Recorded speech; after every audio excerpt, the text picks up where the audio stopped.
what are we going to do today? We are gonna learn to swim.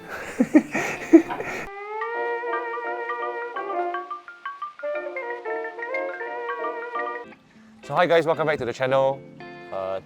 We are at the pool, as you can see, and we are here to learn to swim again.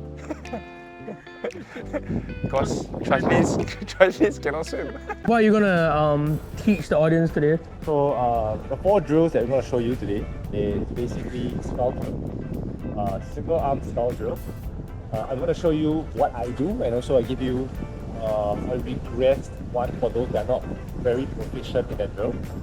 The third one would be fingertip drag, and the last one would be head or pedal. Yeah. So that's more for body position, swimming body position. That's about it. Yeah. So these are the 4 that I always do before any set I do. It really helps you. So yeah, hope it helps you guys. Okay. Let's go. What's that first thing you do? The hand with it on? Okay, so the first drill that we're gonna look at is the scull drill. Okay, so some things that I usually take note for the scull drill is, number one is the hand, right? The hand position. So the hand position, usually what I would do is tilt a little bit downwards. So like a little scoop. So this is your scoop. Yeah, your literal scoop. So your hand position is like tilted down a little bit. That's number one. Number two is the high elbow. So the high elbow is, as the name suggests, the elbow is going to be a little bit higher than the hand. So this is the same position that you're going to be in when you're scull. The next thing to take note as well is when you are in that position as well, you're not trying to overextend yourself. Your hands supposed to be a little bit more bent, right, in a more relaxed position, and then you're going to scull.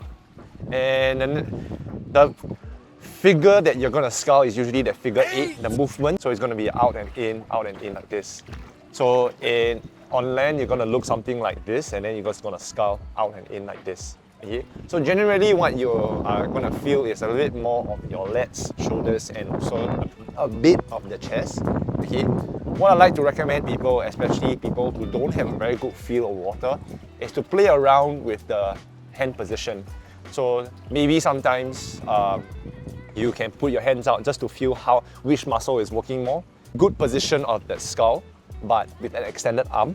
So putting your hands in different positions will kind of give you a good idea on what a good scull is and a bad scull is. So good scull generally would utilize more muscles, so you won't get too fatigued. But a bad scull with a bad position, that's when like you will start to use only one particular muscle or too much of a particular muscle, and generally it's a lot on the shoulders, right? So this is the scull drill.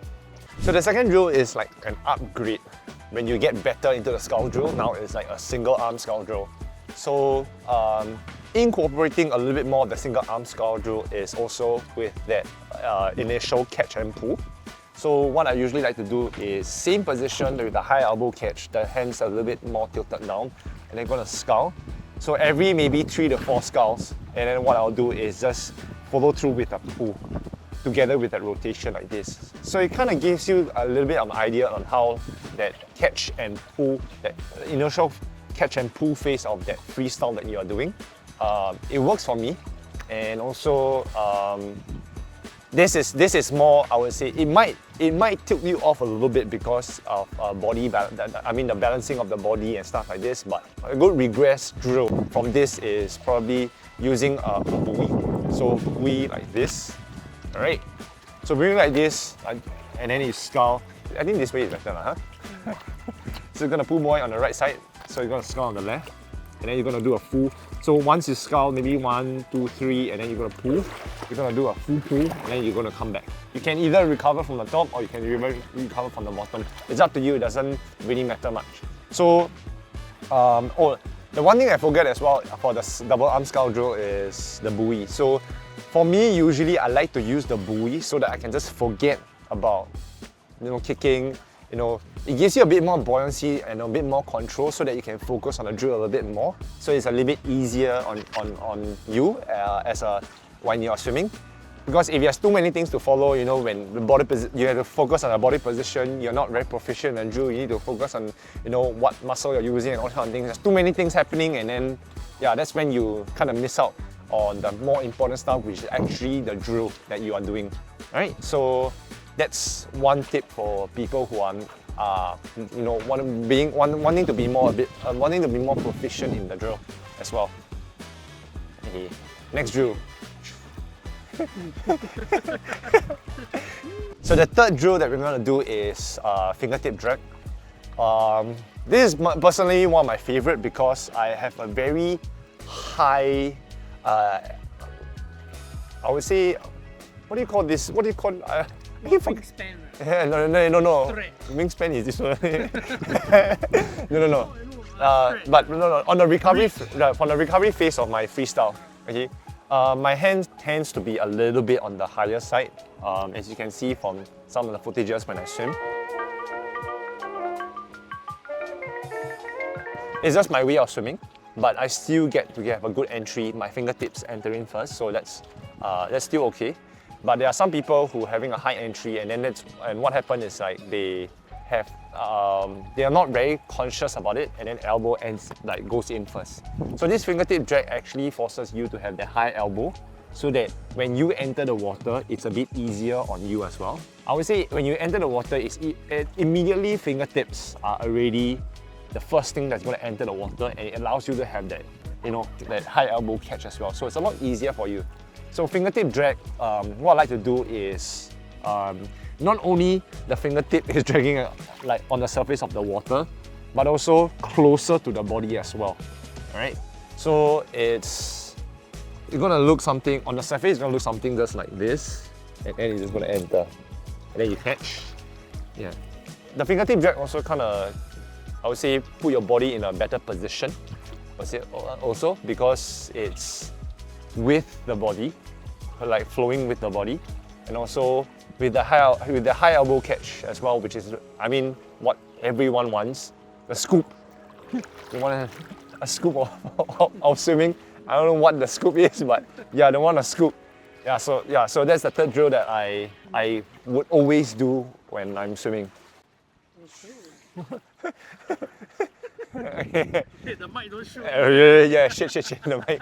Okay. And then the last drill is a bit more, I would say, complicated. And also, pros only, I wouldn't say for the pros, but like, I would say if you are feeling a bit more, I would say, you want a bit more challenge, I would say. You want a bit more challenge, you want something that, helps in your body position as well. Even, it helps your body position from the head. So basically, any pedal will work. From my experience, it's better to have a pedal that is more symmetrical. Yeah. So if you have a pedal that's something like this, it's somewhat symmetrical. It's still okay. But if you have a pedal that's sort of like one end is like one part of it is like dented and the other part is like sticking out, it might tip you off a little bit because it might be swiveling all over the place. Okay? So basically it's gonna end up at the top of the head like this, like around here in the middle of the head, and then you're just gonna swim as the video shows later on. And what you want to do is basically just make sure that when you're swimming, the pedal is just gonna be there and just stick to there for the rest of the swim. Alright? So what this does is making sure that your head is in the correct position. It's a little bit more tucked in, a little bit more tucked in when you swim. Okay. So if your head is not tucked in, what will happen is like the buoy.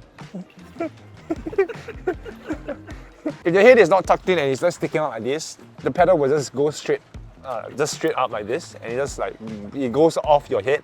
Okay?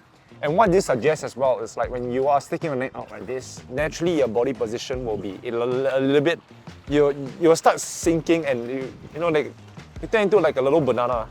Because it's like a U shape, yeah, because you start to like sink in like this. Likewise, even if you are likewise if you're a little bit too tucked in, then it kind of feels very awkward because like you're like I don't know how to describe this, but it's just so awkward if you tuck in your chin like this. So this helps with head positioning, and then usually how the head is, the body will generally just follow through, and hopefully it follows through so that you have a more efficient body position when you swim. Yeah. So that's about it. I think these are the 4 drills that I usually do that makes me a bit more proficient in my swimming. Yeah, I hope you guys benefit from this. Hope you guys learn a thing or two. You guys can go ahead and try the drill if you guys want, and hopefully you become a better swimmer.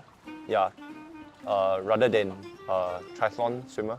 I don't know. Oh shit. Become that's basically become yeah. Triathletes cannot swim. Oh.